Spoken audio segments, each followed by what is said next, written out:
రేపు జమ్మూ కాశ్మీర్లో ప్రధాని నరేంద్ర మోదీ పర్యటించనున్నారు. ప్రపంచంలోనే ఎత్తైన రైల్వే ఆర్చ్ బ్రిడ్జిని ప్రధాని సందర్శించనున్నారు. చీనాబ్ నదిపై నిర్మించిన ఈ రైలు వంతెనను ప్రధాని మోదీ ప్రారంభించి జాతికి అంకితం చేయనున్నారు. కట్టుదిట్టమైన భద్రతా ఏర్పాట్ల మధ్య అధికారులు మోదీ పర్యటనకు భారీ ఏర్పాట్లు చేస్తున్నారు. 369 మీటర్ల ఎత్తులో ఈ బ్రిడ్జిని నిర్మించారు.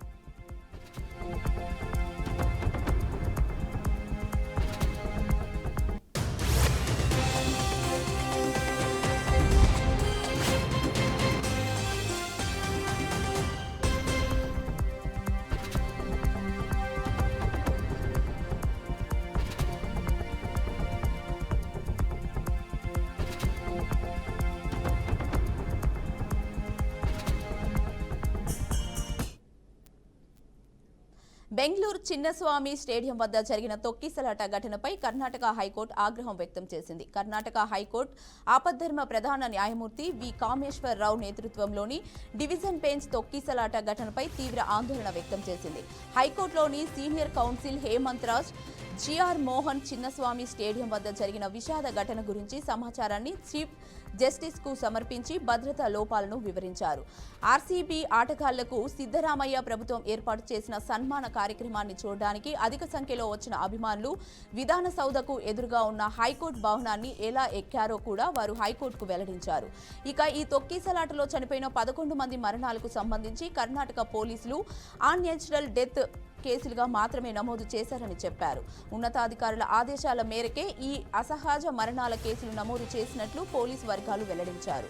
ఇక ఏర్పాట్లలో లోపాలపై ప్రభుత్వాన్ని ప్రశ్నిస్తూ స్టేడియం దగ్గర అంబులెన్సులు ఎందుకు లేవని హైకోర్టు నిలదీసింది.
బ్రేకింగ్ న్యూస్ చూస్తున్నాం. ఛత్తీస్గఢ్ బీజాపూర్ అడవుల్లో మావోయిస్టు పార్టీకి మరో ఎదురుదెబ్బ తగిలింది. భద్రతా బలగాలు జరిపిన ఎన్కౌంటర్లో మావోయిస్టు కేంద్ర కమిటీ సభ్యుడు మృతి చెందాడు. ఈ ఎన్కౌంటర్లో సింహాచలం ఆలియాస్ సుధాకర్ మృతి చెందినట్లు బలగాలు నిర్ధారించారు. మృతుడిపై ₹1 కోటి రివార్డు ఉందని వెల్లడించారు.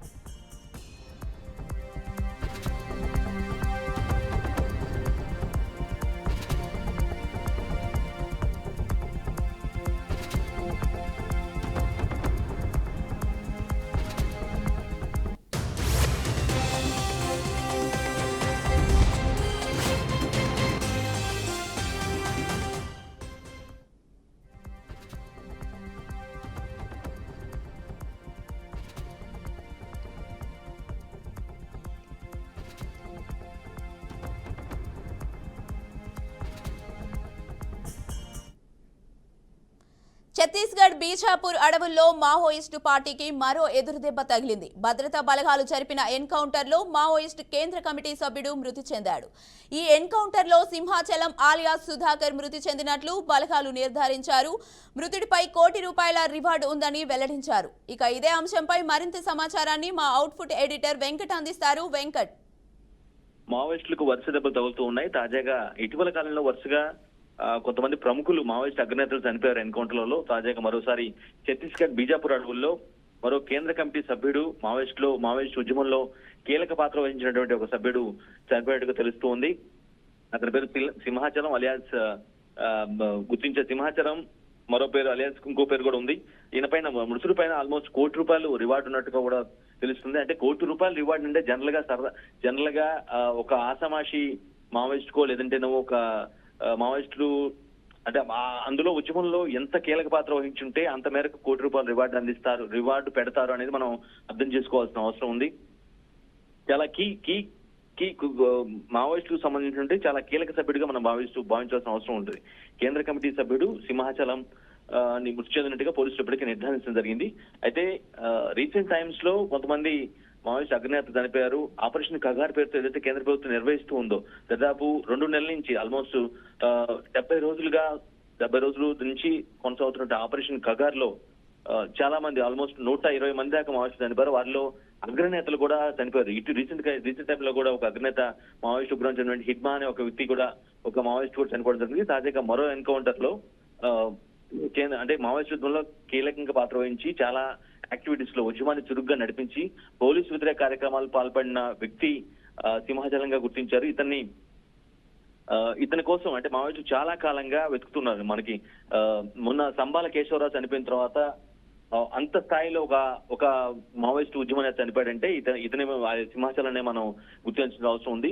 ₹1,00,00,000 రివార్డు ఉంది అని అంటేనే ఆయన ఎంత యాక్టివ్ గా పనిచేశారు, ఎంతమంది ప్రభుత్వ వ్యతిరేక కార్యక్రమాలు పాల్పడ్డారు, అదేవిధంగా పోలీసు వ్యతిరేక చర్యలు కావచ్చు, బాంబ్ బ్లాస్టులు కావచ్చు, లేదంటే కాల్పులు కావచ్చు, ఆ స్థాయిలో మోస్ట్ వాంటెడ్ గా మార్చి తప్పించి ₹1,00,00,000 రివార్డు అనేది జనరల్ గా ఒక వ్యక్తి తలపై పెట్టరు. సో ఆబ్వియస్ గా ఇతను సంబాల కేశవరావు ఆల్మోస్ట్ ఉద్యమంలో దశాబ్దాల పాటు ఉద్యమంలో ఉండి యాక్టివ్ గా ఉండి పోలీసు వ్యతిరేక ప్రభుత్వ వ్యతిరేక కార్యక్రమాలకు పాల్పడి ఎటకేలకు ఆయన పోలీసు కాల్పుల్లో చనిపోవడం జరిగింది. రైట్ నౌ ఇప్పుడు మరోసారి అంటే ఎవరైతే మావోయిస్టులో అగ్రనేతగా కొనసాగుతున్నారో, ఇంకా ఉద్యమాన్ని చురుగ్గా నడిపిస్తున్నారో ఆ వ్యక్తులు టార్గెట్ గా ఆపరేషన్ కగార్ కొనసాగుతున్న నేపథ్యంలో కేంద్ర కమిటీ సభ్యుడు చనిపోవడం జరిగింది.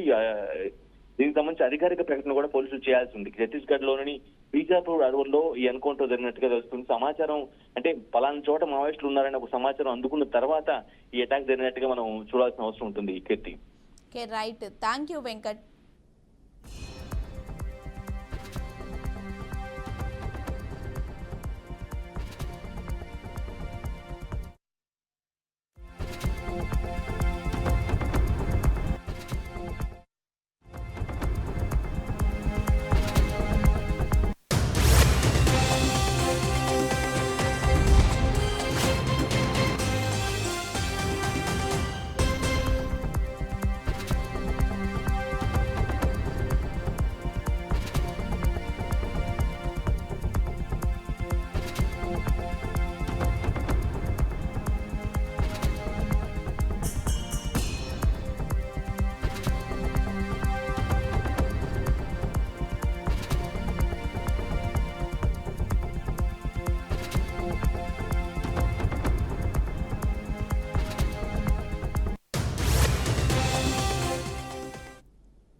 బ్రేకింగ్ న్యూస్ చూస్తున్నాం. తెలంగాణ కాంగ్రెస్ లో మరో అనూహ్య పరిణామం చోటు చేసుకుంది. క్రమశిక్షణ committee chairman Nagar Kurnool MP Mallu రవిపై ఏఐసీసీ ఇన్ఛార్జ్ మీనాక్షి నటరాజన్ కు మాజీ ఎమ్మెల్యే సంపత్ కుమార్ కంప్లైంట్ చేశారు.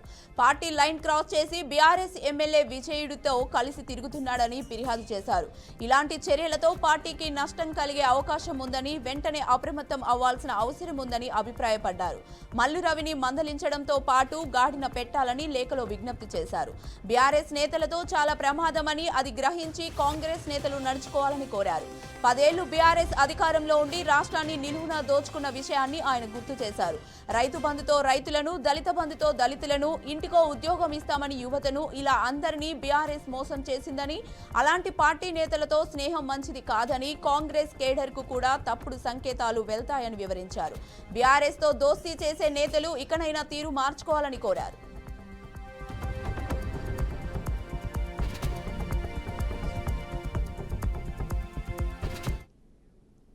ఇక ఇదే అంశంపై మరింత సమాచారాన్ని మా ప్రతినిధి బాసిత్ అందిస్తారు. బాసిత్. కీర్తి, తెలంగాణ కాంగ్రెస్ లో మరో అనూహ్య పరిణామాలు చోటు చేసుకున్నాయి. క్రమశిక్షణ committee chairman Nagar Kurnool MP Mallu రవిపై ఏఐసీసీ ఇన్ఛార్జ్ మీనాక్షి నటరాజన్ కు మాజీ ఎమ్మెల్యే సంపత్ కుమార్ కంప్లైంట్ చేయడం జరిగింది. పార్టీ లైన్ క్రాస్ చేసి బీఆర్ఎస్ ఎమ్మెల్యే విజయుడితో కలిసి తిరుగుతున్నాడని అతను ఫిర్యాదు చేయడం జరిగింది. ఇలాంటి చర్యలపై ఆ పార్టీకి నష్టం జరిగే అవకాశం ఉందని, వెంటనే అప్రమత్తం అవ్వాల్సిన అవసరం ఎంతైనా ఉందని చెప్పి ఆయన పిటిషన్ లో అభిప్రాయపడ్డారు. మల్లు రవిని మందలించడంతో పాటు గాడిన పెట్టాలని ఈ లేఖలో ఆయన విజ్ఞప్తి చేయడం జరిగింది. బీఆర్ఎస్ నేతలతో చాలా ప్రమాదం ఉంది, అది గ్రహించి కాంగ్రెస్ నేతలు నడుచుకోవాలని కోరడం జరిగింది. 10 ఏళ్లు బీఆర్ఎస్ అధికారంలో ఉండి రాష్ట్రాన్ని నిలువున దోచుకున్న విషయాన్ని ఆయన గుర్తు చేయడం జరిగింది. రైతు బంధుతో రైతులను, దళితుల బంధులతో దళితులను ఇంటికో ఉద్యోగం ఇస్తా అని చెప్పి యువతను ఇలా అందరినీ బీఆర్ఎస్ మోసం చేసిందని, అలాంటి పార్టీ నేతలతో స్నేహం మంచిది కాదని, కాంగ్రెస్ కేడర్ కు కూడా తప్పుడు సంకేతాలు వెళ్తాయని చెప్పి ఈయన లేఖలు వివరించడం జరిగింది. బీఆర్ఎస్ తో దోస్తీ చేసే నేతలపై ఇకనైనా తీరు మార్చుకోవాలని ఆయన విజ్ఞప్తి చేయడం జరిగింది. Keerthi. Okay, right, thank you Basit.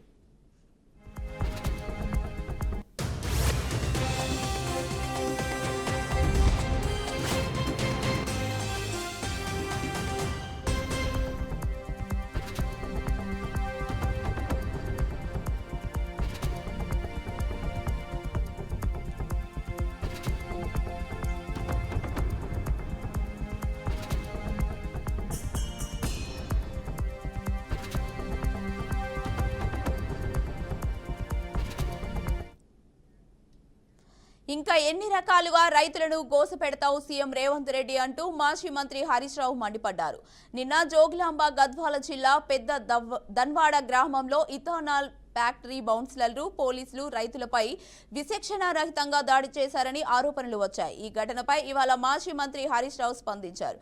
బీద రైతుల కడుపు కొట్టి బడా పారిశ్రామికవేత్తలకు భూములను కారు చౌకగా కట్టబెట్టడం ముఖ్యమంత్రికి అలవాటుగా మారిపోయిందని ఆరోపించారు. పాలమూరు బిడ్డను అని పదే పదే చెప్పుకునే సీఎం తన జిల్లాలోనే ఘటన జరిగి 24 గంటలు అవుతున్నా స్పందించరా అని ప్రశ్నించారు. పోలీసులు 12 గ్రామాల రైతులను కొట్టి 40 మందిపై కేసులు పెట్టి 12 మంది రిమాండ్కి పంపించడం దుర్మార్గమన్నారు. రైతులను కొట్టించిన ఇథనాల్ ఫ్యాక్టరీ యాజమానిపై కానీ బౌన్సర్లపై కానీ ఎందుకు కేసులు పెట్టలేదో చెప్పాలని ప్రశ్నించారు.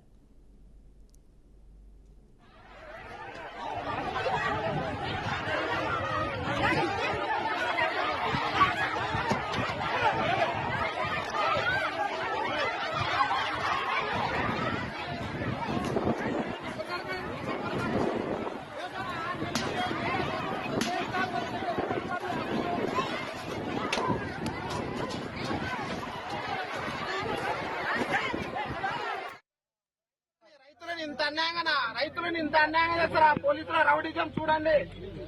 రైతులను అన్నం పెట్టే రైతులని తిరంగా కొట్టినారయ్యా.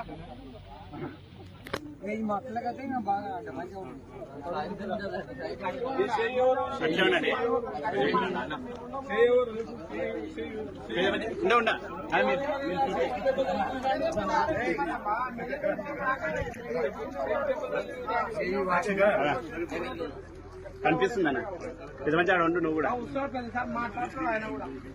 అన్నా అది చూపి అన్న చూపి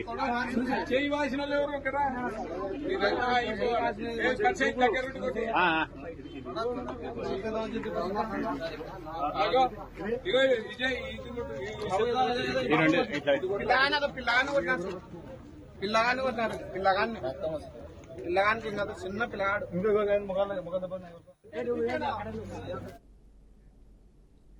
ఇవి ఇప్పటివరకున్న బులెటిన్ అప్డేట్స్. మరిన్ని అప్డేట్స్ కోసం చూస్తూనే ఉండండి బీఆర్కే న్యూస్ తెలుగుడి సత్తా.